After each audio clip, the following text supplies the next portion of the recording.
Amém. Vamos lá. Hoje pela manhã, a mesma palavra, como vocês sabem, né? Tivemos aqui uma igreja bem lotada de manhã, hein, pessoal? Mas muito cheia. Não sei como é que estava o Ministério Infantil, estava bem cheio de manhã, porque a igreja estava bem cheia de manhã. E agora à noite, está indo. Mas o mais importante é que você está aqui, viu? Deus é louvado, viu? Louvado pela sua vinda nesse lugar aqui. E hoje de manhã nós ministramos uma palavra aqui, voltamos à série dos evangelhos, né? E saímos do João 17, que foi aquela palavra da unidade, né? Devemos ser um, foi a oração que Jesus fez por nós. E me lembro muito bem que na última ministração, sem contar o evangelho de João, capítulo 13, 14, 15, 16, 17, que lemos semana passada, nós estávamos no evangelho de Mateus, no capítulo 26, falando sobre a entrega de Jesus. Quem lembra que o soldado, Pedro pegou a espada e cortou a orelha do soldado Malcolm, né? Foi a última vez que nós ministramos aqui no evangelho de Mateus, capítulo 26. Aí paramos, ficamos naquela pausa daquela sequência de mensagem, ok? João capítulo 13, João capítulo 14, até o 17, que foi semana passada. E hoje nós iremos pegar um pouquinho ainda do capítulo 18, o fato em que Jesus, ele de fato termina o seu sermão todo e ali ele é entregue. E talvez a gente faça aqui mais uma mensagem com esse mesmo tema, sobre essa entrega de Jesus, e nós iremos ficar igual o ping-pong agora. Modelo de falar, a maneira de falar ping-pong não é um sarcasmo aqui, não é algo de deboche, nada, mas Jesus fica sendo jogado de um lado para o outro, de um lado para o outro, e as pessoas querendo achar que ele é culpado de alguma coisa e não é culpado de nada, ok? Então, o nosso tema de hoje também é a testemunha, ok? Repete comigo, por favor. Mais alto, por favor. Mais uma vez. Agora para valer a pena. Ok. Quando se fala de testemunha, a gente tem dois tipos. Pergunta para mim, qual? A verdadeira e a falsa. Você sabia que existe a falsa testemunha? A falsa testemunha é aquela que é comprada, aquela que se vende, né? Aquela que está ali, que não tem partido, aquela que está ali para quem paga mais. Por exemplo, Jesus, ele morreu, ele ressuscitou, e os líderes religiosos, para que não pudesse deixar que o testemunho de Jesus, da sua ressurreição, a propósito, a sua ressurreição, Márcio, era a coisa mais evidente e clara que Jesus literalmente era o Filho de Deus, ok? Era um cala-boca no inferno e na vida daqueles aqueles homens que duvidaram do seu ministério. Principalmente no que nós iremos ler aqui, é que Jesus disse, eu derrubarei esse templo em 3 dias e levantarei ele de novo. Jesus não estava dizendo isso sobre um templo físico. Ninguém consegue levantar um muro em 3 dias, ninguém consegue erguer um monumento em 3 dias, mas ele estava dizendo sobre o corpo, o templo dele, que através da edificação e edificação de Jesus, nós estamos aqui e nós somos o corpo e ele é o cabeça, correto? A testemunha, elas foram compradas, elas foram pagas para afamar ou difamar Jesus e afamar. Afamar é o seguinte, é dizer a todo mundo, olha, Jesus, os discípulos vieram à noite e roubaram o corpo de Jesus, ok? Então vieram tanto jogar essa fama que o corpo foi roubado pelos próprios discípulos e eles foram pagos. E isso quer dizer uma falsa testemunha.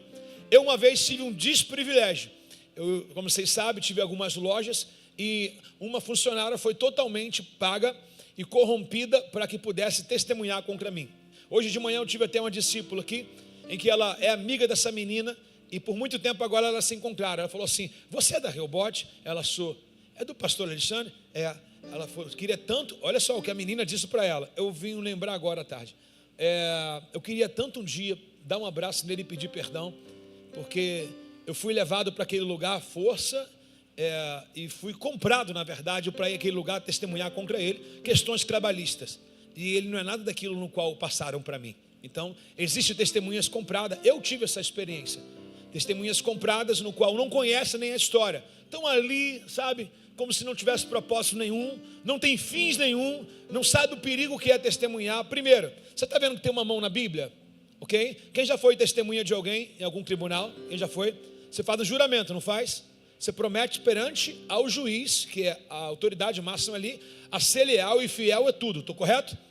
as suas palavras lhe colocarão em juízo se elas forem comprovadas que você está mentindo, correto? Então, uma vez que você é testemunha, você precisa ser com a pessoa correta, severa, ok? Por exemplo, ele vai perguntar se você conhece a pessoa, se você estava. Você vai dizer tudo detalhadamente, e eles são peritos para saber se você está mentindo ou não. Comprovado a sua mentira, você também estará preso também. De testemunha você agora é réu. E aí mudou tudo, ok? Então existe a falsa testemunha, aquela que é comprada, aquela que se dá a se corromper. Mas tem a testemunha verdadeira. A testemunha verdadeira não é aquela que foi comprada, não é aquela que foi indicada. A testemunha verdadeira é aquela testemunha chamada testemunha, Edson, ocular. Repete comigo, ocular. A testemunha ocular, a origem da palavra ocular vem dos olhos, né? Ok? A testemunha ocular é aquela que não ouviu e não falaram. Ela viu, presenciou. Essa testemunha, ela tem muita validade. Porque ela dá detalhes, ela diz a cor, ela diz a aproximação da hora, como foi. Ela tem detalhes que um perito precisa, que o juiz dá credibilidade a ela, ok? Agora, já que nós iremos falar sobre testemunha, irmãos, nós temos aqui uma palavra do Evangelho. Por exemplo, quem é testemunha de Jesus aqui? Quem viu Jesus aqui? Quem viu Jesus? Viu Jesus, Márcio? Como que ele é? Hã? Viu Jesus da fé? Visivelmente, alguém viu ou não? Não? O Márcio falou que viu pela fé. Ok, Márcio? Mas alguém viu Jesus aqui, não? Viu também? O senhor, pai daquele, viu Jesus. Onde é que ele estava? Onde é que ele estava? Jesus. Peraí, Keila. Literalmente só viu mesmo? Olha, e ele falou, eu sou Jesus?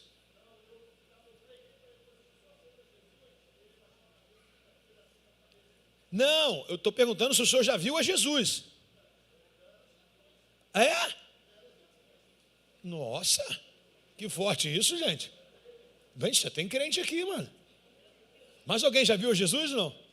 Qual a cor do cabelo dele, irmã? Hã? Como é que foi a sua experiência de ver Jesus? Não estou ouvindo nada, infelizmente. Mas a senhora viu literalmente? Então vamos pela mãozinha erguida. Oi? Em sonho? Oh, uau, gente. Mas alguém já viu a Jesus em sonho, em visão? Hã? Já uns 10 aqui levantaram a mão. Vamos lá. Ninguém viu Jesus, né, irmãos? A gente fala que em sonho Paulo ouviu a voz e o clarão. Acredito que nenhum de nós consiga ver o rosto. Lembra da visão que as mulheres tiveram dele? Ao ver ele, não toque em mim. Ele está glorificado, ok? Mas eu não quero fazer uma pegadinha, eu quero apenas fazer uma explicação. A Bíblia diz que bem-aventurado quem não viu e creu. Então o Márcio aqui está totalmente certo. Pela fé, nós vimos Jesus. Porque bem-aventurado quem não viu, mas creu. Agora eu vou melhorar a nossa pergunta. Quem crê em Jesus aqui? Você está vendo ele. A fé é o firme fundamento das coisas que nos esperam, mas a prova das coisas que nós queremos ver e vemos. Agora, outra maneira de nós vermos Jesus. Quem tem a Bíblia aí, por favor? Levanta ela para o alto. Vejam. Existe alguém do seu lado que está caminhando em fé e em obediência? Olhe para essa pessoa. Vejam. Está entendendo? Bem-aventurado quem não viu, mas creu. Agora, pegando aqui, que dá para entender agora que muitas pessoas literalmente agora viram Jesus. Quantos são testemunha de Jesus ocular? Depois dessa explicação, que quem bem-aventurado não viu, mas creu, a Bíblia que está na sua mão, testemunho de alguém que carrega. Quem aqui é uma testemunha ocular de Jesus? Amém? Diga assim, meus olhos viram o Senhor. Então nós somos responsáveis em passar detalhe por detalhe, sim ou não? Por exemplo, o que as pessoas mais têm dúvida aí fora é sobre a Bíblia. E uma vez que eu conheço Jesus através das Escrituras, como é que eu vou ensinar Jesus? Através da palavra. Você está entendendo? Que todo mundo tem dúvidas sobre Jesus, sobre as coisas que estão a vir, a chegar, mas nós precisamos passar Jesus. Eu também não sei se você é um desses loucos fabulosos, tipo que ao ler a Bíblia você começa a imaginar as coisas. Quando você abre o Apocalipse e vê que as ruas são de ouro, de cristal, você começa a imaginar. Você consegue botar na tua... Você consegue assim? Algumas cenas, por exemplo, imagina só, fecha seus olhos, põe a mão assim na cabeça, assim. Eu quero que você imagine agora Jesus no mar da Galileia, os discípulos desesperados dentro do barco, e Jesus vindo andando sobre as águas. Quem está com essa imagem na cabeça? Levanta a mão. Você consegue imaginar? A gente vai fantasiando, criando cenas dentro da gente, está entendendo? Sim ou não? Nós somos sim testemunha ocular, pela fé. E nós devemos testemunhar aquilo que nós temos visto, crido. Tudo aquilo que nós temos recebido, toda a mudança de vida nossa, é isso que o mundo precisa. Então nós iremos trabalhar dentro desse contexto hoje, que nós somos a testemunha que o mundo vai fazer leitura. Paulo vai dizer que nós somos uma carta escrita e lida por todos. O autor de Hebreus vai dizer que nós estamos cercados por uma nuvem de testemunha. Então cada passo meu, existem pessoas me olhando e me enxergando. Se eu me movo na fé, alguém vai me enxergar na fé. Se eu me movo em Cristo, alguém vai me enxergar em Cristo. Se eu ando em Cristo, alguém vai me enxergar o quê? Em Cristo. Afinal de contas, aquilo que nós fazemos vai glorificar alguém, seja para o bem ou seja para o mal. Está comigo aqui, não? Então acompanhe, por favor, Evangelho de João, capítulo 18. Evangelho de João, capítulo 18, por favor, verso de número 13. Saúde. As minhas vozinhas estão aqui, nossos amores. Vozinha da Timóteo, Dona Ilma, né? Você não, você é jovem, tá? É tão bom, né? Tão gostoso quando a gente vê Dona Emília. Dona Emília está aí, gente. Dona Emília, outra vozinha. Nossas vozinhas chegaram, pessoal. É tão gostoso quando a gente vê uma igreja igual o evento de sexta-feira. Quem esteve aqui no Victim, sexta-feira. É tão gostoso quando a gente vê esses valores que Deus agrega em nós, sabe? Das idades iniciais e também as idades intermediárias e as idades mais jovens ainda, né, Dona Ilma? Tem que dar uma moral, né? Dona Ilma que não falta um culto, Dona Emília que não falta também, só está chegando um pouco atrasada.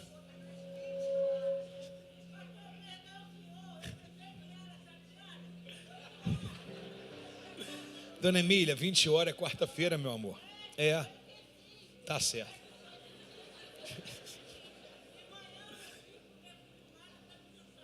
Tá bom, eu te amo, tá? Amém. Olha só, usando a Bíblia, pastor, pecado confessado, pecado perdoado. Olha só. Dona Emília é um presente para nós. Vamos lá, Evangelho de João 18, verso 13. Primeiro levaram Jesus a Anás. Tudo bem? Posso ler, irmãos? Posso?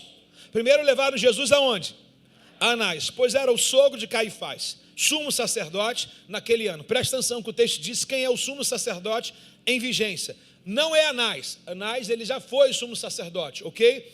Só que ele era sogro de Caifás. Então, literalmente, agora o seu sogro, ok? O seu genro está atuante como o sumo sacerdote do templo religioso, ok? Mas por algum motivo, acredito que mais não religioso, mas algum motivo civil ou político, que é o que o texto aponta, o Anás também não saiu. Então era uma pessoa bem relevante também no religioso das decisões a serem tomadas, né? Primeiro levaram Jesus a Anás, pois era sogro de Caifás, sumo sacerdote naquele ano. Caifás foi quem tinha dito aos outros líderes, atenção, os líderes judeus, a sua cúpula, no sinédrio, na reunião religiosa, ele disse, é melhor que um homem morra pelo povo. Quando ele está dizendo isso, foi no passado, ele está diante agora de uma situação no qual ele vai se encontrar com uma fala cujo ele havia dito já um tempo atrás. E esse homem não é um amigo dele, não é um conhecido, não é um qualquer. Na verdade, ele já por muitas vezes tentou apanhá-lo Jesus, levando Jesus à morte, achando que isso era um benefício. Na verdade, ele queria abafar a fama em que Jesus estava tendo, ok? E fazer com que todo mundo se voltasse ao ciclo religioso. Jesus, ele ia ao templo como o Pai o mandava, ele ia ao templo como é de costume judeu, mas ele ia pregar o sermão bíblico, não o sermão dos judeus, não um sermão desses homens religiosos, esses centralizadores, não. Ele é lá pregar o reino de Deus, ele é lá pregar as boas novas e as boas novas da salvação. Até porque esse tempo era meio centralizado. Qualquer condição de salvação tinha que passar pela vida desses homens para que pudesse arrancar dinheiro do povo, etc. e tal. É mais ou menos o que a gente vê por aí, às vezes, uma venda de terreno, uma venda de feijão, 30% de dízimo, alguma coisa aí, alguém se titularizando. Esses homens líderes, tipo Anás e Caifás, existem até hoje, porque não é a pessoa, é o espírito em que anda rodando, da doutrina falsa, errônea, o espírito antibíblico. Está comigo? Então, o texto diz que no verso 19, lá dentro onde? No sinédrio, o sumo sacerdote começou a interrogar Jesus a respeito de seus discípulos e também dos seus ensinamentos. Repete comigo, ensinamentos.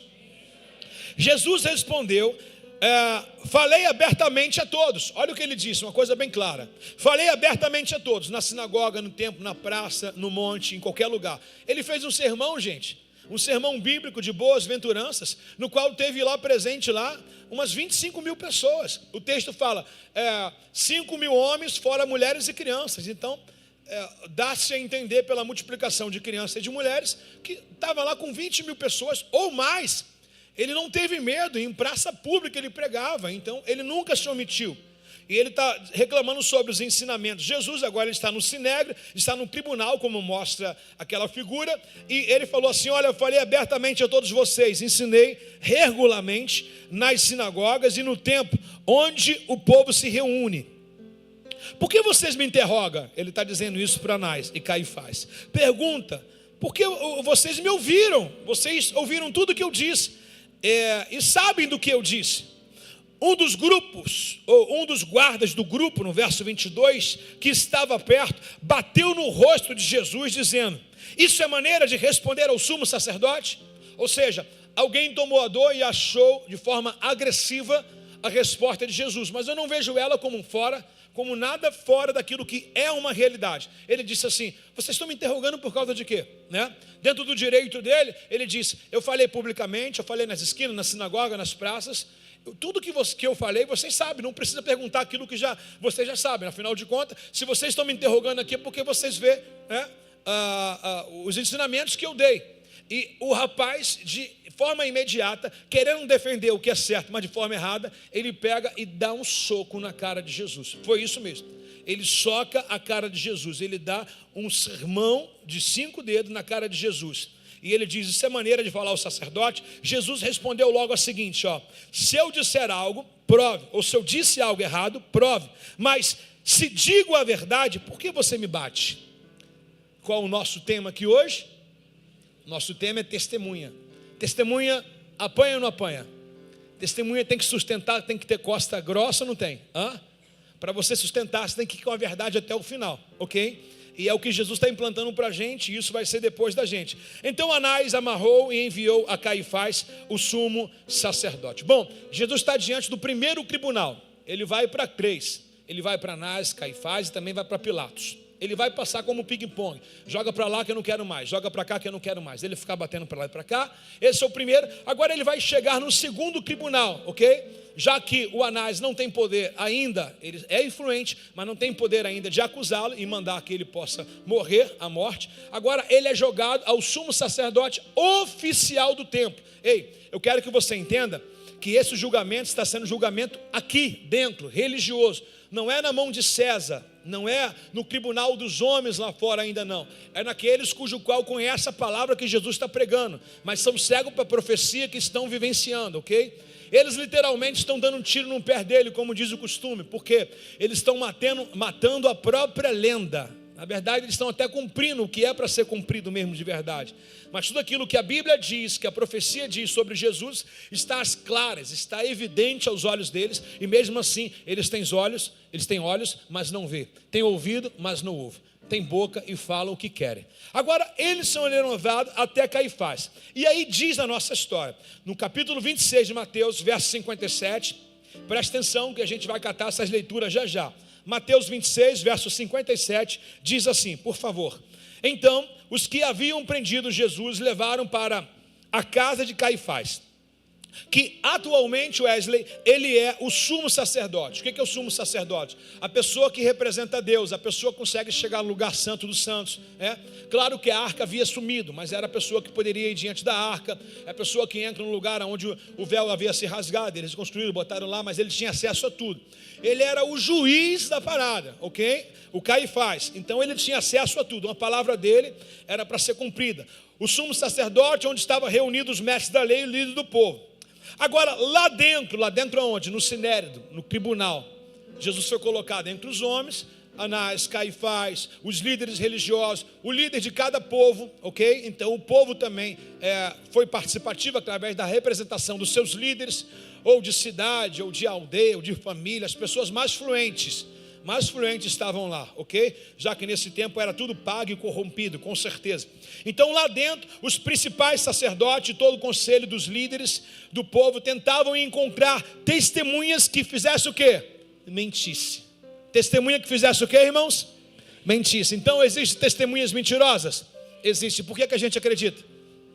Quer ver uma coisa? Nos nossos dias o que mais acontece? Alguém chega para você e fala da vida de alguém. Aí você já olha aquela pessoa com aquilo que ela falou. Irmãos, o que mais existe hoje é a gente falando o que não sabe. Falando e replicando aquilo que disseram. Me disseram, me contaram e me falaram. É o que está acontecendo aqui. Então eles procuram uma testemunha mentirosa para tentar calar a verdade. Que a única verdade que a gente encontra nesse texto é a verdade da pessoa de Jesus, que não tem falha, não tem pecado, não tem nada no que eles possam acusar. Então tentaram corromper, mais uma vez, se abre um leque aqui agora, arrume alguém que tenha uma mentira boa para que nós possamos aqui incriminar Jesus, né? Arrume alguém que sabe alguma coisa ou que ouviram falar, alguma coisa consistente que dê validade para que a gente possa mandar crucificar esse homem. Então tentaram mais uma vez corromper a respeito de Jesus para que pudesse condená-lo o quê? A morte. Embora, verso 60, embora muitos estivessem dispostos a dar falsos testemunhos, então existem testemunhas mentirosas que falam coisas no qual são falsas, não são verdadeiras. Alguém conhece alguém assim, não? Alguém conhece alguém assim, não?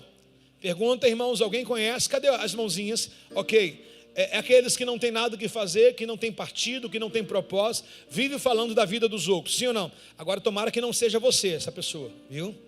Vamos lá. Embora muitos tivessem depositado ou dispostos a dar falsos testemunhos, não puderam usar o depoimento de ninguém. Por fim, apresentaram 2 homens, falsas testemunhas, não conseguiram testemunhar nada, e o que me faz parar agora e colocar aqui uma palavra no qual possa combinar, e eu acredito que combine, que essas falsas testemunhas, esses líderes que representam o povo, um dia de fome, eles estavam lá naquela multiplicação do Monte das Bem-aventuranças, quando Jesus pegou 5 pães e 2 peixes de uma criança e multiplicou, e eles saíram para casa satisfeitos, de barriga cheia, e ainda com bolsa de peixe e pães muito cheias. Isso me faz entender e compreender que aqueles que maldizem da gente, meu, o seu, nosso, que sujam o seu nome, um dia comeram na nossa mesa e um dia foram favorecidos pelo aquilo que Deus deu na sua vida. Já dividiram a pizza com você, você já pagou um lanche para ele, são eles. Está comigo aqui? Não. Um dia comeram na mesa de Jesus e agora estão cuspindo no rosto de Jesus, né? Eu acho uma coisa bem ignorante, é quando você entra num trabalho, você está desempregado, entra num trabalho, submete a pessoa, aperta a mão do patrão, promete ser leal à tua empresa, assina a sua carteira, e depois que você está ali 6, 7 meses, né, as contas estão pagas, né, já tem proposta de outros empregos, você começa a faltar no trabalho, você começa a chegar atrasado no trabalho, você começa a ser uma mau testemunha, você começa a difamar o seu trabalho. É normal que isso aconteça, pessoas que comem na sua mesa. Na igreja é surreal. A igreja é o melhor ambiente do mundo. Repete comigo, a igreja é o melhor ambiente do mundo. Mas também pode ser um ambiente mais perigoso. Porque as pessoas chegam para cá, tipo mendigos espirituais. Ai, pastor, a minha mulher me deixou, eu errei contra ela. A gente vem, cuida, trata, faz o que faz, né? Chega aqui sem conhecer a Jesus, nunca tiveram, como eu falei, alguém já viu Jesus, nunca tiveram um contato, nem sabiam dividir a trindade, que não se separa, né? Mas nem sabia o que significava Pai, Filho e Espírito Santo. A gente ensina o beabá, a gente ensina quem é o Pai, quem é o Filho e o Espírito Santo, depois a gente junta tudo e bota para a pessoa igual um sorvete, aquele sorvete napolitano, né? Vamos lá, os 3 está no pote, beleza? A pessoa não entendia nada de Bíblia, aí depois de um tempo, né, ela começa a se encher de si e agora é uma falsa testemunha contra a igreja do Senhor Jesus. São aqueles que se reúnem para defamar a igreja do Senhor Jesus. E Jesus vai dizer assim, ó, quem não é a favor é contra. Existem muitas pessoas que acham que estão fazendo o que é certo, mas estão fazendo errado. Em nome da religião, eles estão perseguindo A, B e C, afamando A, B e C, mas na verdade estão fazendo tudo errado. Está comigo aqui, não? É desse jeito em que a gente encontra aqui. É dessas páginas da Bíblia que a gente extrai os dias de hoje para colorir. Mas o interessante que eu acho nisso é que, mesmo tendo isso tudo, Jesus não negou a sua eficácia. Ele não deixou de cumprir o seu propósito. Ele não deixou de estabelecer o reino. Ele não deixou de acreditar em pessoas. Ele não deixou de morrer por essas pessoas. Ou seja, resumo de tudo, cada um é o que é e cada um dá o que tem de melhor. Posso ouvir um amém? Não tem como frear a língua de quem não quer frear. Não tem como mudar a vida de quem não quer mudar. Está entendendo? Eu sou o que eu preciso ser, ou o que eu quero ser. Eu tenho poder de decisão. E quando nós olhamos nesse texto que diz que as falsas testemunhas, eu acredito piamente que alguma dessas pessoas teve que, o texto de João termina dizendo a seguinte colocação: se todas as obras que Jesus havia feito pudessem ser escritas nos livros, não haveria uma biblioteca que pudesse comportar tamanha escritura. Então o que eu entendo? Você sabe que, por exemplo, às vezes a gente vê alguém na rua e alguém fala assim: você é daquela igreja e o meu parente, o meu vizinho, alguém já teve essa sensibilidade, essa experiência. Então existe sempre alguém que conhece alguém. Então eu acredito que esses que afamaram Jesus aqui, ou melhor, que defamaram Jesus, que tentaram ser falsa testemunha, um dia algum familiar deles foram libertos por Jesus. Diga a pessoa do seu lado: você não tem direito de falar mal da igreja, nem de Jesus. Porque existem muitos familiares seus que já deixaram de morrer, porque a fé em Jesus os salvou. Existem muitas pessoas que deixaram de beber por causa da fé. Existem muitas pessoas que deixaram de fumar por causa da fé. Existem muitas pessoas que deixaram uma vida errônea, errada, amarga, uma vida sem frutos por causa de um ambiente desse, de um culto desse, de uma palavra dessa. Elas mudaram. Então você não pode cuspir no prato no qual a sua família está comendo. Não tem como falar: o culto da Reobote é incisivo, demora muito, se teu filho está sendo tratado lá do outro lado com uma igreja só para criança. Não tem como você dar um falso testemunho dessa igreja, uma vez que seus filhos estão sendo alimentados lá. Se você falar mal, o teu vômito, quem vai comer vai ser eles. Você entende? É mais ou menos isso. É mais ou menos desse jeito. Então existem as falsas testemunhas, aqueles que uma vez foram alimentados por nós. É como as escrituras dizem nas epístolas: estavam no nosso meio, mas não eram nossos. Levantaram uma mão, mas não eram mãos santas, né? Então são as falsas testemunhas, que um dia comeram 5 pães e 2 peixinhos, e agora estão lá na fila do tribunal, criticando e tentando matar quem? Jesus, o Messias. O texto vai alinhando para a gente alguma coisa, e quero entrar agora dentro na palavra testemunha. Vejam bem, diga assim: o meu testemunho traz muitos olhares, bons e ruins. Bons é o seguinte, Robes, que através da sua vida convertida, existe alguém com esperança. Na sua não desistência, alguém vai chegar aqui. Ok? E o lado ruim é que o nosso testemunho de mudança, a nossa vida vai dar uma melhora. Por exemplo, não estou dizendo nem que o teu salário vai aumentar. De repente não é nem essa questão. Mas se for, alguém pode dar um joinha? Amém. Dá uma curtida aí, vai lá. Dá uma curtida, beleza? Agora, se o salário aumentar, a gente curte. Mas se não aumentar, imagina, o cara tinha uma renda de 10 mil reais. Gente, o nível de vocês está lá em cima, hein? O cara tinha um salário de 10 mil reais, correto? Delmara, recebe, filha. Aleluia. Vocês falam de aumento, mas quando Deus fala quanto vai ser, vocês não reagem. Aí Deus fala: então não vou fazer. 10 mil reais. Faz bem para você? Aleluia, né? Aí você tem um salário de 10 mil reais base, ok? Está comigo ou não está? Está ou não está? Aí você está ganhando 10 mil reais de salário, ok? Você é uma pessoa avantajada, você é uma pessoa bem nutrida, mas esses 10 mil reais vai fazer bem para você e para aqueles que estão ao seu redor. Mas muitas pessoas irão sentir o quê? Inveja do seu salário. Agora, suponhamos que nada mudou, você continua ganhando aí os seus 9.900.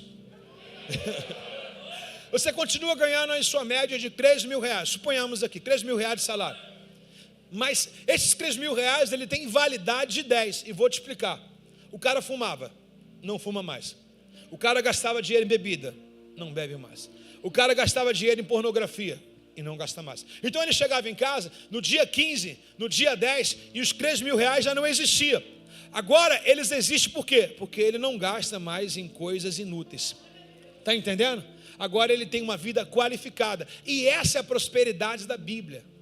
Quando você não é cristão, quando você é desobediente à palavra, você vê o marcador da sua casa lá, o higrômetro teu lá, rodando demais, porque existe algum vazamento de água. Mas quando você logo entrega a vida para Jesus, ele cola os vazamentos da sua vida, as brechas que tinha na sua vida, e agora, meu irmão, você não vai perder mais um gole de água da sua vida. Tem alguém para honrar o nome do Senhor aí nessa noite aí? Dá um glória a Deus no seu lugar, meu irmão.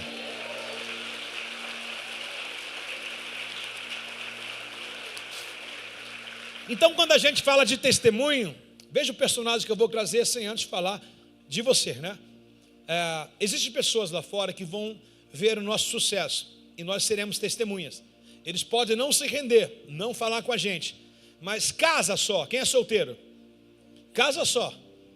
Tem gente que vai vir para a igreja só por causa do seu casamento. Está solteiro há muito tempão, fala, ia lá, o fulano casou. Depois que ele entrou para a igreja, irmão, todo mundo que entra para a igreja e entrega a vida para Jesus fica mais bonito ou não fica? Olha para a pessoa do seu lado. Se ela estiver feia é porque Jesus não está nela. Está bem aí? Legal? Se ela tiver, se ela tiver, por exemplo, se ela não sorrir, eu vou duvidar se Jesus mora nela. Está entendendo, Marcelo? Dá uma olhadinha de novo para ela, André. Dá uma olhadinha de novo. Se sorrir, Jesus está morando aí. Ok? Irmãos, todo mundo fica mais bonito depois que se converte. Não é? A gente fica mais solto, mais leve, o cabelo fica mais liso. Quando você levanta a mão para entregar a vida para Jesus, 5 quilos já caíram por terra assim, ó. Você começa uma mudança incrível, né? A mente fica mais leve, né? Você fica mais solto, mais alegre. Na verdade, é para ser. Então eu estou dizendo para você, Natália, em que quando a gente entrega a vida para Jesus, as pessoas nos observam. O texto de Hebreus que eu citei é o 12. Ele diz que uma nuvem de testemunha olha para a gente. E não é a nuvem de testemunha no qual, biblicamente, algumas pessoas dizem que é os antigos. Não, os antigos são citados antes, o herói da fé. Mas a nuvem de testemunha é para os nossos dias, são pessoas. Nuvem de testemunha é o quê? Um parente seu, um amigo seu, uma rede social sua, com 1.000 pessoas, 2.000 pessoas, estão te olhando, o story que você coloca, o devocional que você coloca, no grupo da família, você colocava só assunto de futebol, só assunto de pagode, só assunto do final de semana, onde que vai ser a cachaçada?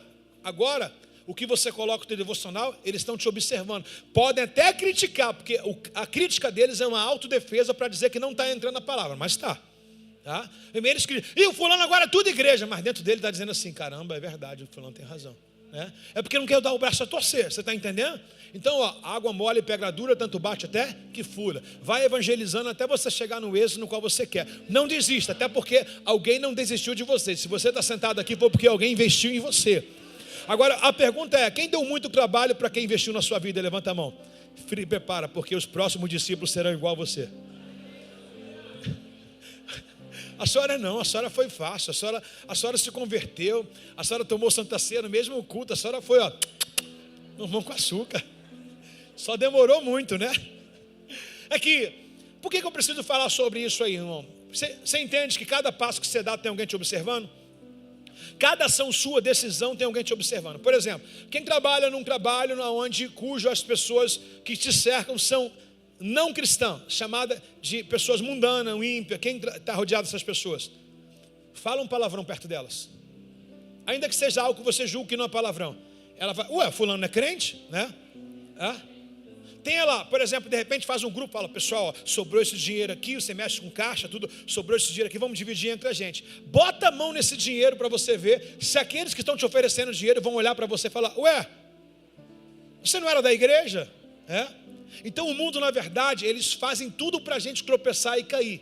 Mas quando a gente tropeça e cai, ele joga na nossa cara, né? Talvez o familiar teu, alguém da tua família, reclama porque você está na igreja. Tudo é igreja, tudo é igreja. Mas, meu irmão, Deus me livre e guarde, vou já repreender essa palavra, porque um dia que você caísse, se entregasse as drogas de novo, ele ia falar assim: poxa, você estava melhor na igreja. Então, na verdade, Satanás ele vai usar as pessoas mais próximas da gente para tentar ofuscar o nosso testemunho. Está comigo aqui? Não? Diga assim: eu sou testemunha de Jesus. Tem alguém aí, não? Quer conhecer um testemunho de Jesus? Vê se essa pessoa é bonita, vê se ela é agradável, vê se ela é simpática. Se ela é, dá um abraço e fala: você venceu.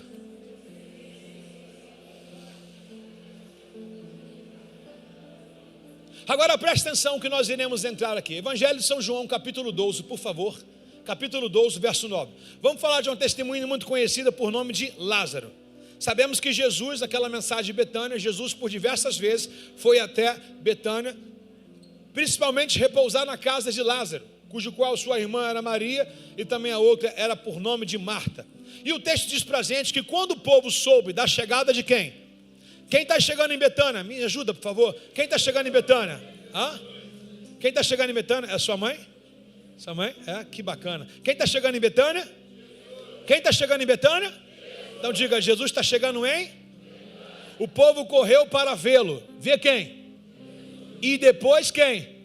Então o meu testemunho, junto com Jesus, vai trazer muita gente a conhecer Ele. Vou perguntar mais uma vez: quem é testemunha de Jesus? Eu acredito piamente. Perguntei em quê? Que as pessoas nesse tempo estavam mais interessadas em Lázaro do que em Jesus. Porque Jesus ainda lá era uma farsa para eles.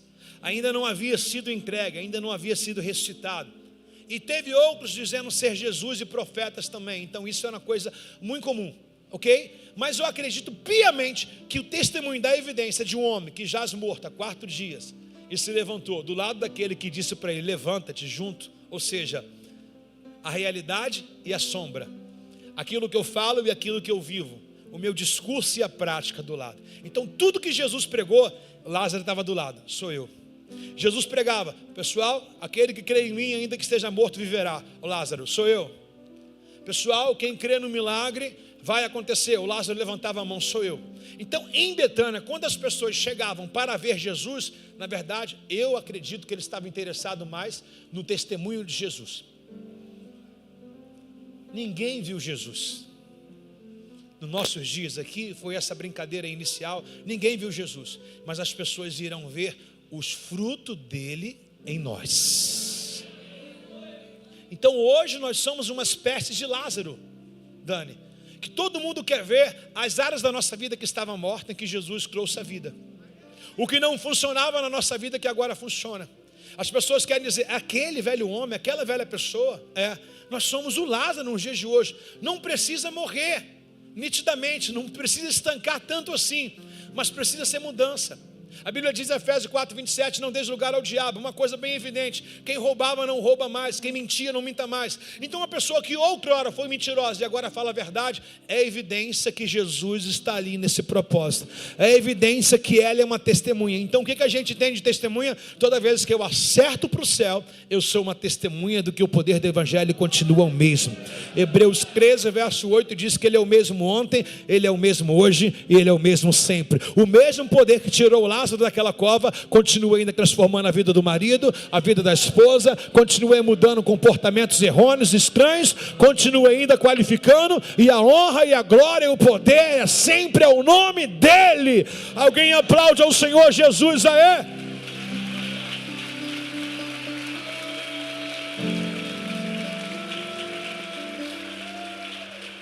Olha que texto fabuloso. Quando souberam que chegada de Jesus, que Jesus havia chegado, correu para vê-lo, e também a Lázaro. Eu acredito, já vou falar isso categoricamente, sem sombra de dúvida, que o testemunho de Lázaro era mais importante nesse tempo que Jesus. Jesus aqui não está lá na frente como nós estamos lendo lá, em João 18, em Mateus 26, não. Nós estamos bem antes aqui, está um pouco longe da entrega dele, mas a evidência, e olha, a última vez que nós lemos aqui que um morto ressuscitou foi lá em Sunem, lá na casa do Eliseu, quando ele ressuscita lá. Agora, o Lázaro sendo ressurreto de uma forma extraordinária, de 4 dias testificado, atestado de óbito e levantando, Isso traz um poder do evangelho absurdo. Qualquer milagre que seja, milagre é milagre.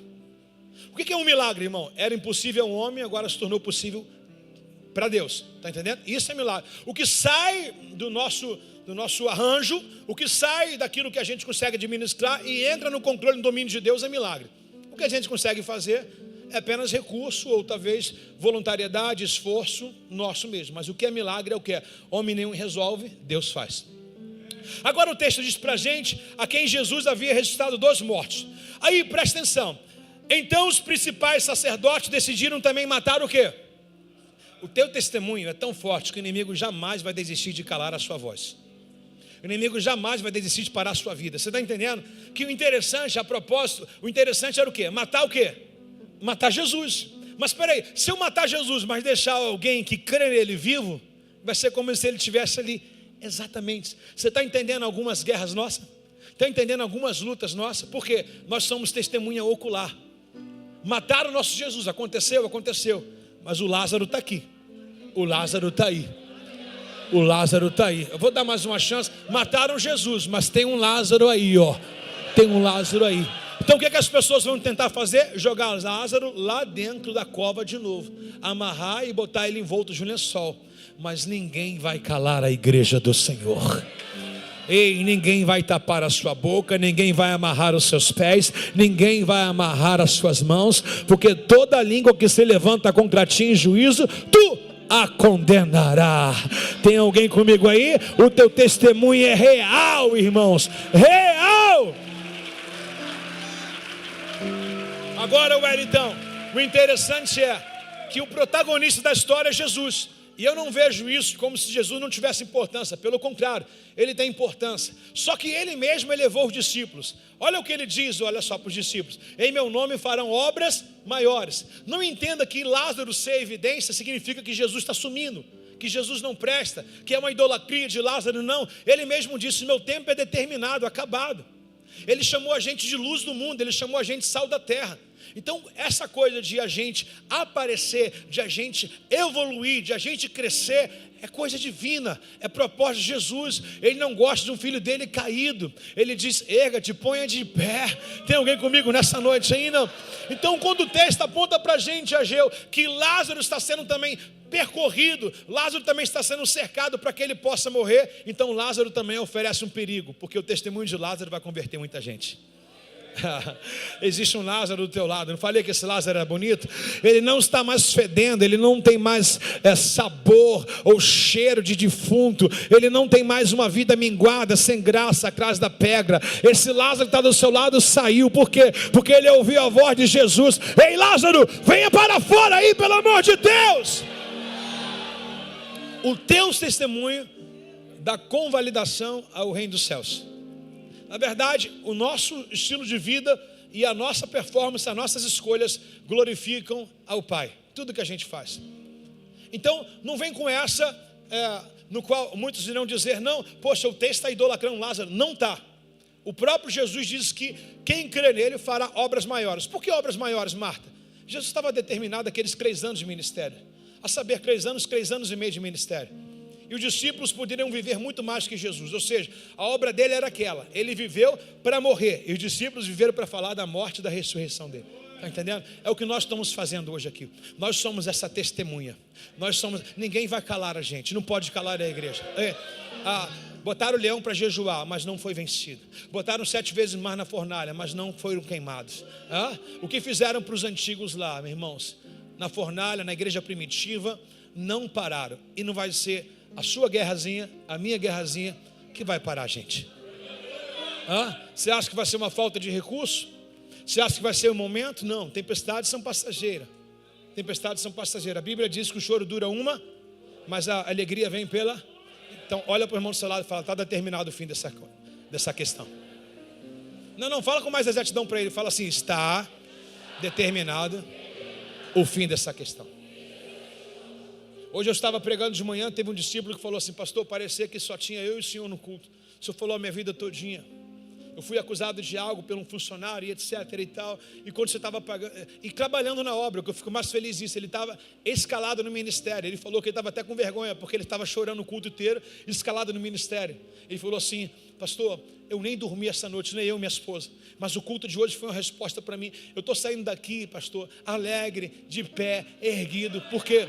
Porque eu sei que aquilo que dizem não é o que eu sou. Eu sei que eu sou um discípulo de Jesus. Eu sou uma testemunha. Eu oro pela verdade. E não quer dizer que você crê na verdade, que você vai estar imune das acusações do mundo. Não, pelo contrário. Toda árvore que dá fruto sempre será muito vistosa.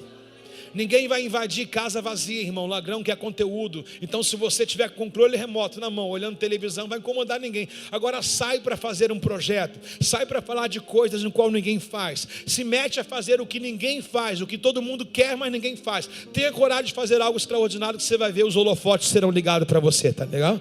Está comigo aí? Não. Se você tem tido um tipo de perseguição, é porque você tem tido um tipo de destaque.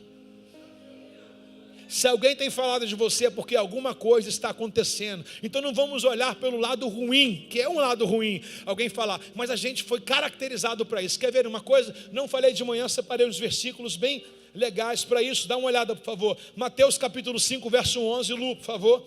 E verso 12. Mateus capítulo 5, 11 e 12. A Lu é rápida no gatilho. Felizes são vocês. Quem? Eu e você. Felizes são quem? Não, nós. Quem é feliz? Pô, nós, né? Felizes somos quem?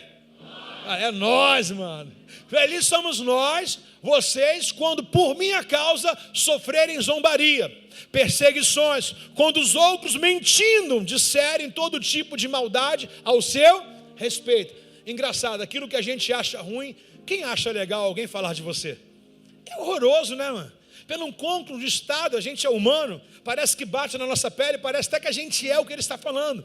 Mas o texto diz, se é por causa de Jesus, porque o testemunho e a tua caminhada incomoda muita gente. Meu irmão, você está na luz, cara, e o que tem mais gente aí é em trevas. Então, onde a luz passa, começa a incomodar as trevas. Toma uma decisão diferente. Fala que não vai mais agir na corrupção. Fala que não vai mais fazer aquilo que você fazia. Você vai ver que as trevas vão se levantar. Então ele manda ser feliz. Dá um sorriso, por favor. Ele manda ser feliz. Por favor, mesmo que se for falso, dá um sorriso. Fala. Ele manda a gente ser feliz. Feliz o quê? Na perseguição. Ele manda a gente perseverar. E olha o que ele diz no verso 12, por favor. Alegre-te, exulte, porque há uma grande recompensa que espera vocês no céu. Lembre-se que os antigos também, os profetas, foram perseguidos da mesma forma. Então olha para o vizinho do seu lado, perca 100 gramas olhando para ele, vai. Olha para o vizinho do seu lado e fala assim, os antigos também sofreram. Diga, você não é o melhor biscoito do pacote, não. Se você está servindo Jesus, vai sofrer perseguições, vai sofrer calúnia, mas todavia, prepara-te, porque ele fechou a boca do leão, ele tirou a força do fogo, ele tirou Lázaro do túmulo, e o mesmo Jesus, que fez muitos milagres aos antigos, não mudou, vai fazer um milagre na sua vida também. Amém, amém, amém, amém.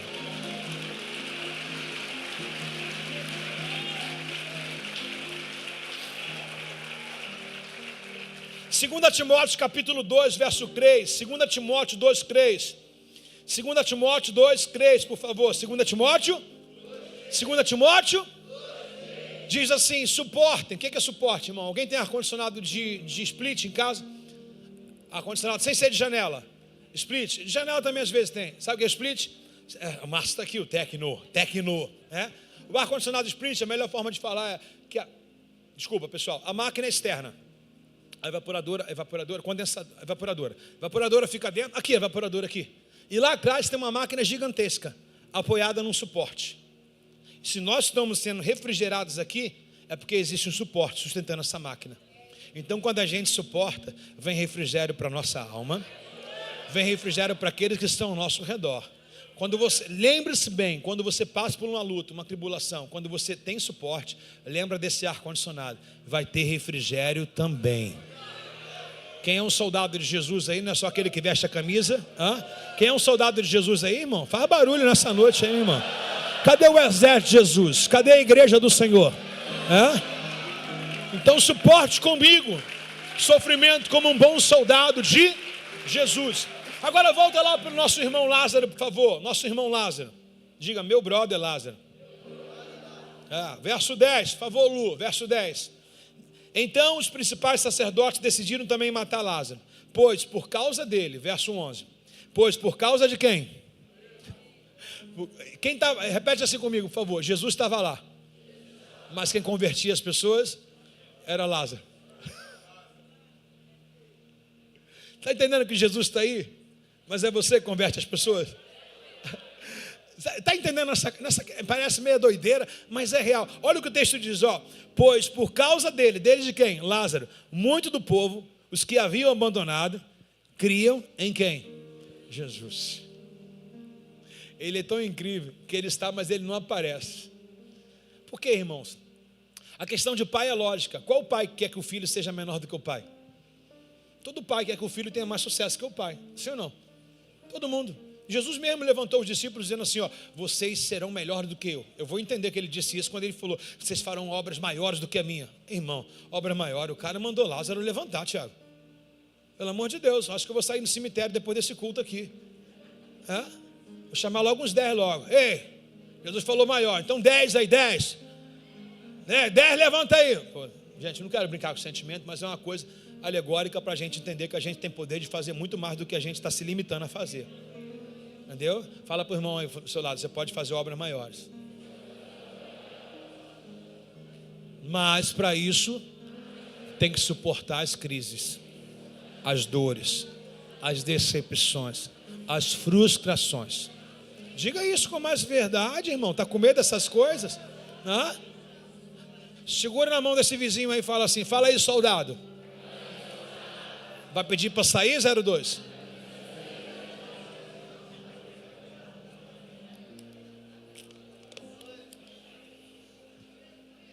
Agora presta atenção nessa frase. Bota teu ouvido para cá, por favor.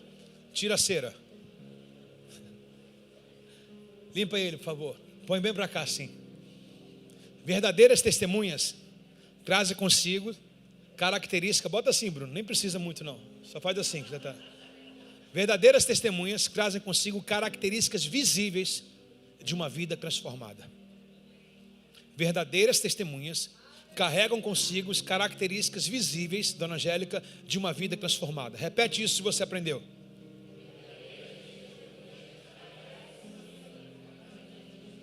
A senhora fechou o ouvido em vez de fazer assim. É assim, isso. Verdadeiras testemunhas carregam consigo, ou seja, é dentro dela, é no sorriso dela, é na decisão dela, a característica. Existia no Antigo Testamento um profeta passando na frente da casa de uma mulher, e ela disse assim: marido, esse homem é um homem de Deus. Ela sentia no caminhar, nas decisões, nas convicções que Deus habitava na vida daquele homem. Quando diz é um homem de Deus, é porque as evidências da existência de Deus está dentro dessa pessoa. Você sabe o nome que você carrega, minha irmã? Cristão. A palavra cristão vem derivada de Cristo. Há uma evidência que Cristo mora dentro de você. Que animação, hein? Há uma evidência, eu vou dizer para quem quer, tá?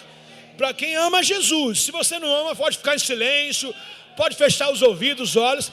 Mas quando você é chamado de cristão, tem um cristão aí, não? Eu vi o diabo saindo correndo agora. Quando você é chamado de cristão, há uma evidência clara que Jesus mora dentro de você.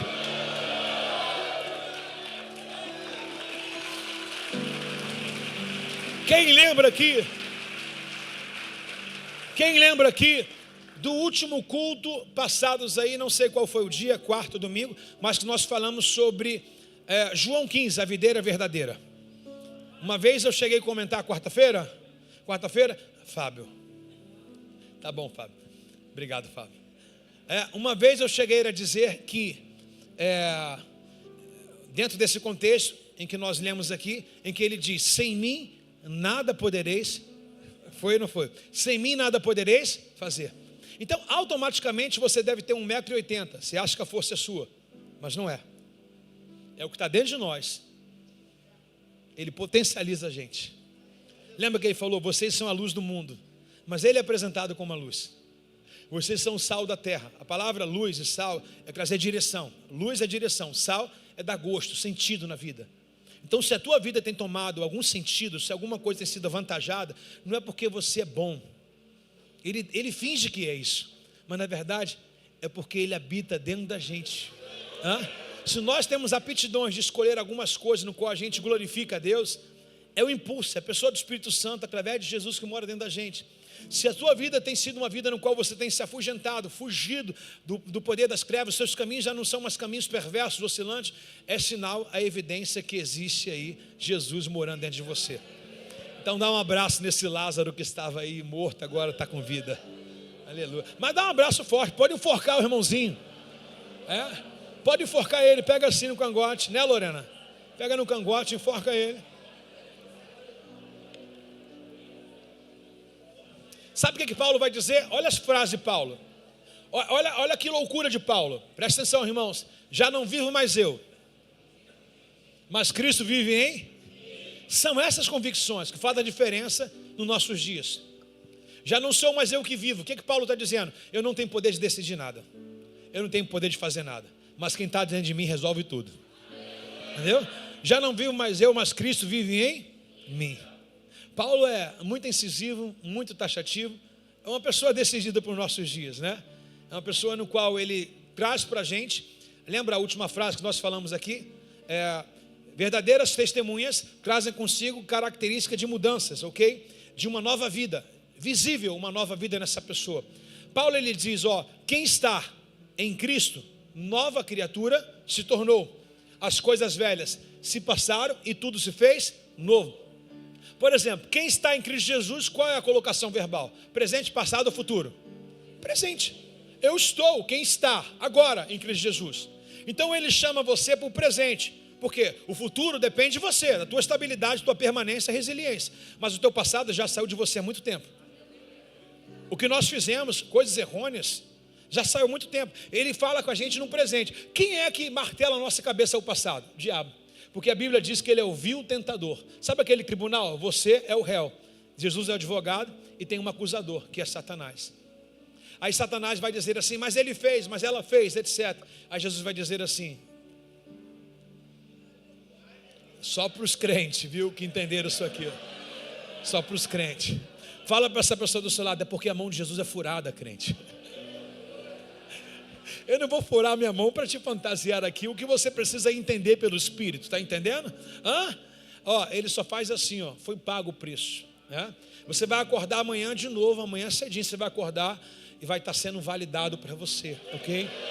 Porque você não vai acordar estando em você, né? Você vai acordar dizendo assim, quem está? Hoje eu estou em Cristo, nova criatura me tornei, as coisas velhas ainda são passageiras na minha vida, está entendendo? Essa é a diferença. Por que Lázaro teve evidência no seu testemunho? Porque Lázaro estava em Cristo Jesus.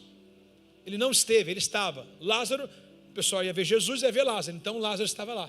Então Lázaro era uma evidência comprovada do poder, a manifestação do poder de Deus através da vida do nosso Senhor Jesus Cristo. Muito interessa para o céu a sua vida, sabia? Muito interessa para o céu a sua cura, a sua transformação, o seu milagre. Muito interessa. O céu também tem um apreço pelas suas conquistas. Porque as suas conquistas, eu acredito que quando a gente fala essas brincadeiras que se tornam até verdade, né? Sobre um alto salário, sobre um filho, sobre uma casa, sobre algo que talvez seja impossível para você. Quando isso acontece, eu sei que você vai reconhecer a fonte. Você vai dar glória ao Pai. Você vai dizer Isaías 41:20, para que todos vejam e considerem que o Senhor fez essas coisas. Segura. A bênção foi aí, Para que todos vejam e considerem que o Senhor fez essas coisas. Não, olha para o vizinho do seu lado e fala, irmão Lázaro, para que todos vejam e considerem que o Senhor fez essas coisas. Agora dá mais um aperto no pescoço dele, abraça esse amiguinho e fala, persevera. Tinha uma esposa que estava doida para fazer isso, ela pegou, mas deu uma gravata forte no marido que eu vi daqui. O cara está batendo perna, socorro! Preste atenção, Mateus capítulo 26, verso 61.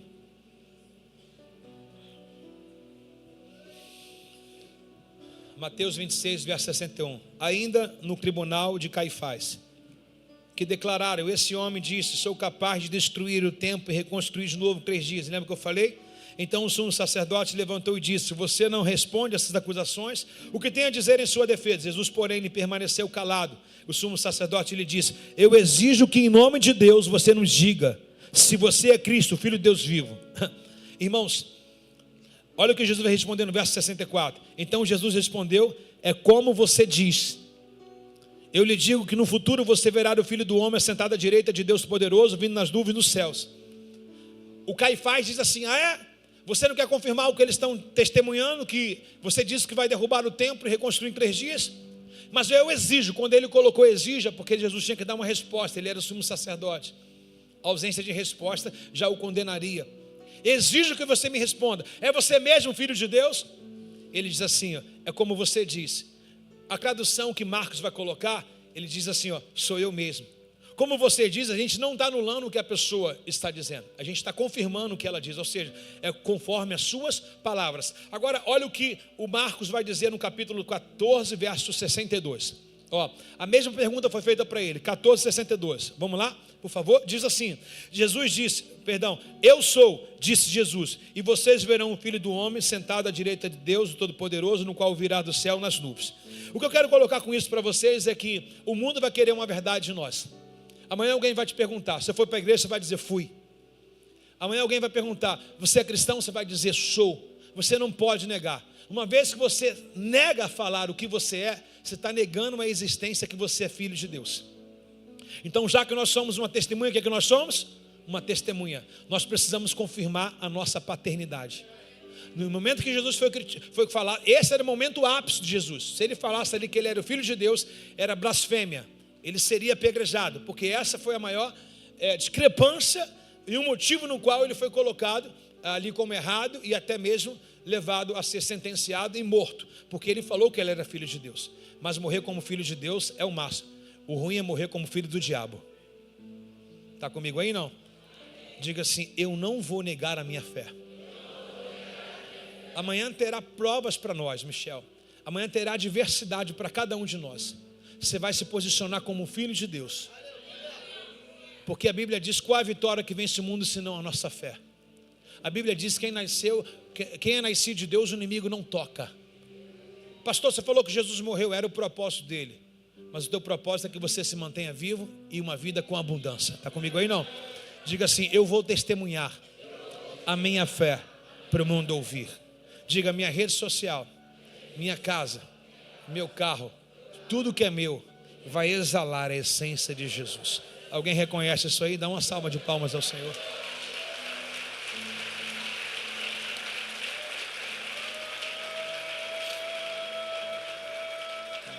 No momento que Jesus disse isso, olha o que acontece no verso 67, também 8, por favor.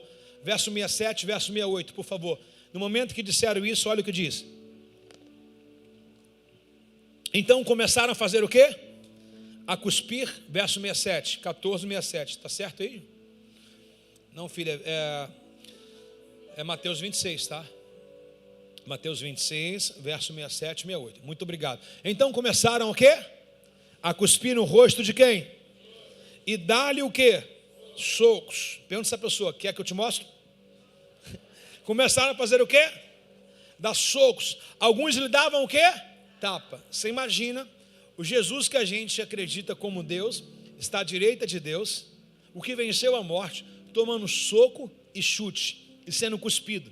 Dá a entender que o versículo posterior, agora 68, parece que colocaram nele algo para vendar os seus olhos, olha lá, e zombavam, dizendo assim, ó: profetiza para nós, Cristo, quem foi que te bateu dessa vez? Então dá para entender que tiraram a visão de Jesus. É a carapuça? Botaram alguma coisa? Um capuz? Botaram um capuz, um lençol, botaram um pano, uma camisa do Botafogo na cabeça dele assim, botaram a camisa, botaram um pano e cobriram Jesus e começaram a dar um tapa. Mas, meu irmão, imagine um homem batendo, um monte de soldado, enraivado. Nesse momento, Satanás tomou o coração de todo mundo lá, batendo, e começaram a zombar, dizendo assim: fala aí, tu não é profeta? Diz quem foi que te bateu agora. Tudo isso é a pessoa que nós entregamos a vida aqui no altar, sofreu essas coisas para que a gente pudéssemos ser imune dessas coisas. Ele trocou de lugar com você. Você até merecia ganhar isso tudo, mas Ele trocou de lugar de você. Ele sofreu no seu lugar. Isaías vai dizer que Ele foi ferido, transpassado, moído, castigado. Quando eu falei que ninguém viu a Jesus, Isaías dá uma tipologia de uma visão que ele tem um dia. Um dia o Senhor deu uma visão para ele. O Senhor deu uma visão de Jesus de forma desfigurada para ele. Ele diz assim: não havia parecer nem formosura. Diferente desse irmão que está bonito do seu lado, mas quando esse irmão não tinha Jesus, ele tinha não parecer nem formosura, né?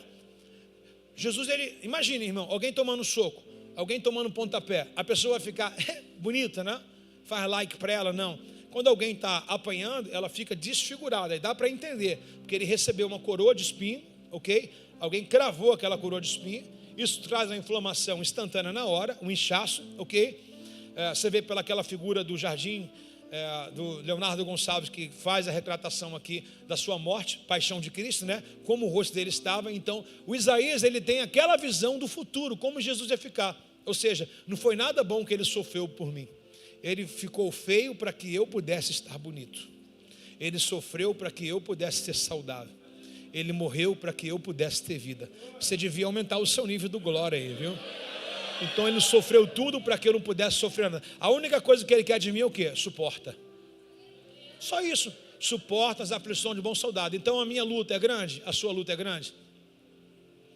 Nada. Entendeu? Eu não quero dar insignificância na sua luta nem na minha. É luta, né, pessoal? Prova é prova, não é, pessoal? Prova de autoescola, prova da tia que está ensinando a escrever, prova da universidade. Prova é prova, irmão. Um aluno de primário não vai fazer uma prova de faculdade, mas para ele aquele grau de instrução que você sabe o que é a resposta, para ele é difícil. Talvez você fala: como que o fulano não passa na habilitação? Meu irmão, você já é habilitado há muito tempo, já dirige há muito tempo, para você não tem dificuldade, mas para quem está iniciando agora, meu irmão, é muito difícil. Então a gente precisa respeitar a prova do outro, ok? E sabendo que se a gente foi avantajado em alguma coisa, né, já passamos de fase. Mas ainda existe alguém iniciando naquilo que você já passou há muito tempo. Está comigo aí, não? Agora, o mais engraçado disso tudo, eu vou lhe falar, perguntar o quê? É que se você passou, é para você incentivar alguém. Talvez o que você está passando agora, você vai falar para alguém no futuro. Está comigo ou não está? O nosso testemunho, não é isso? Não é isso? Lázaro, ele estava testemunhando o quê? O que Jesus fez na vida dele. As pessoas iam lá para ver o quê? A transformação de Lázaro. Irmãos, nós somos testemunha de Jesus, irmãos. Por favor, irmãos, nós somos testemunha de Jesus, irmãos. Vou falar mais uma vez, nós somos testemunha de Jesus. Para a gente finalizar no último texto, para que não fique apenas Jesus, e também na implantação do Novo Testamento. Quem conhece aqui a história de Atos Apóstolos, a igreja primitiva, capítulo 1, Jesus aparece, ascende aos céus, ele vai embora, uma multidão de 500 está conectado com ele, 120 persevera no templo lá. E Atos Apóstolos, capítulo 2, diz que veio um vento veemente impetuoso no cenáculo e encheu o templo. Através daquela descida, Bruno, do Espírito Santo, a vida daqueles homens jamais foram a mesma.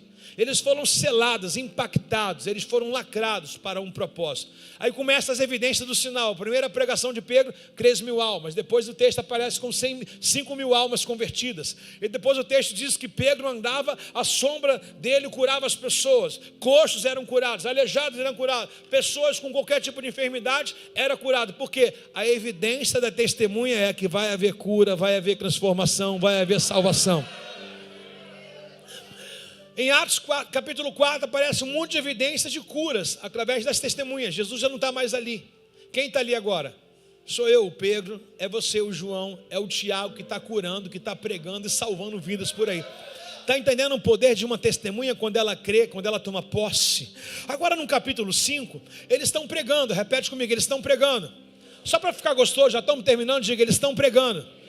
E pregando muito, ao ponto de incomodar. Vejam bem, capítulo 5, verso 17. Tomado de inveja, o sumo sacerdote e seus oficiais, que eram saduceus, prenderam os apóstolos e colocaram numa prisão pública.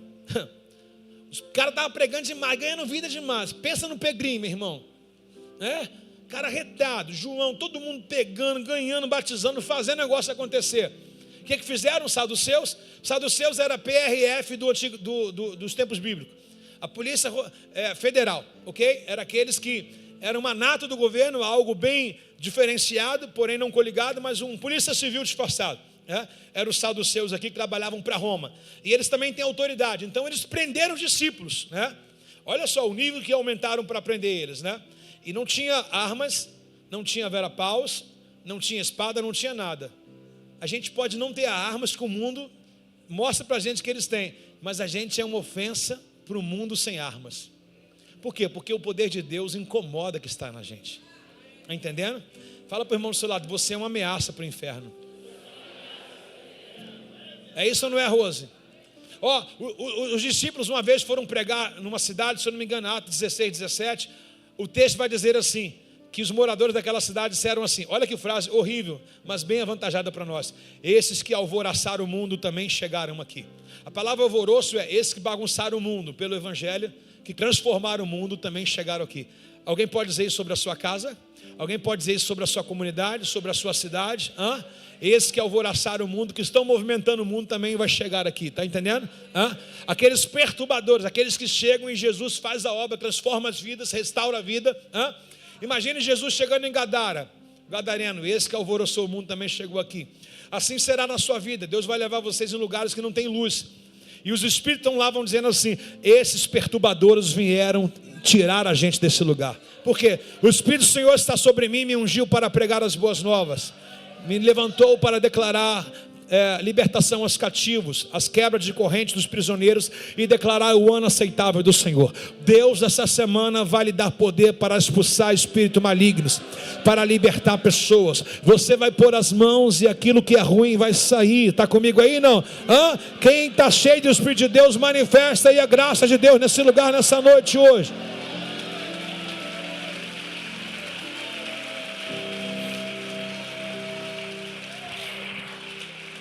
Diga assim, os apóstolos foram presos. Diga, eles estão presos. Me promete uma coisa? Pode ser? Me promete? Esse final agora você vai dar o seu melhor. Pode ser? Com prova disso, o seu melhor, o irmão que está aí na sua direita vai lhe abençoar pagando um lanche.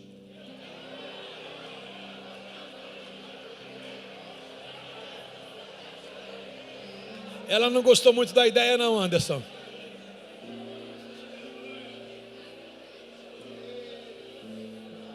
Pessoal, eu falei que estou acabando, mas é meia hora. Estou brincando, pode ficar aí. Fica a intercessão pela minha vida assim. Os levitas agora, vai isso. Obrigado, Mari.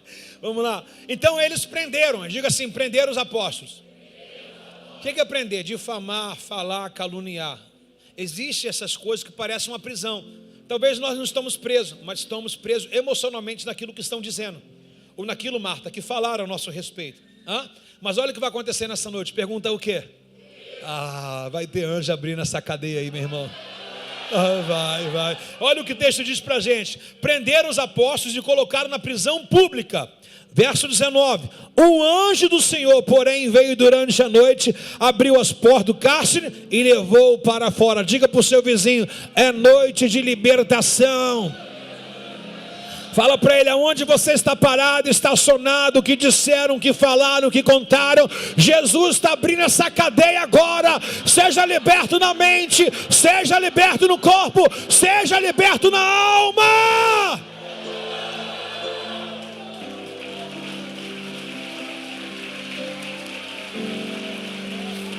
Ei, faz assim mais alto que você pode.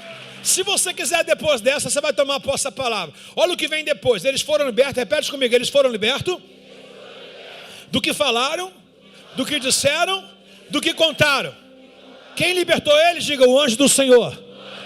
Salmo 91, verso 11 diz, dará ordem aos anjos a teu respeito, correto? Então vamos lá, no verso 20, Lu, todo mundo lendo de mão erguida. Vão ao templo e transmita ao povo essa mensagem de vida. Vai ter vida ao invés de morte. Vai ter livramento, vai ter salvação, vai ter transformação.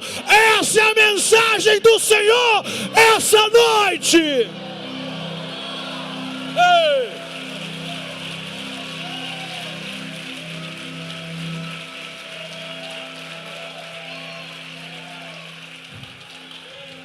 Existe vida aí. Mesmo que o cenário diga que é o fim. Ainda que haja evidência de morte, a vida já está entrando. O homem estava lá como um boneco naquela areia. Parecia que não ia dar em nada. De repente Deus fez assim, ó, um sopro de vida e levantou um novo homem, Adão. Tem alguém que vai receber esse sopro nessa noite, hein? As evidências serão claras na sua vida. Ei, o anjo libertou da cadeia para você ficar de pé nesse lugar e glorificar ao Senhor nesse lugar. Ei.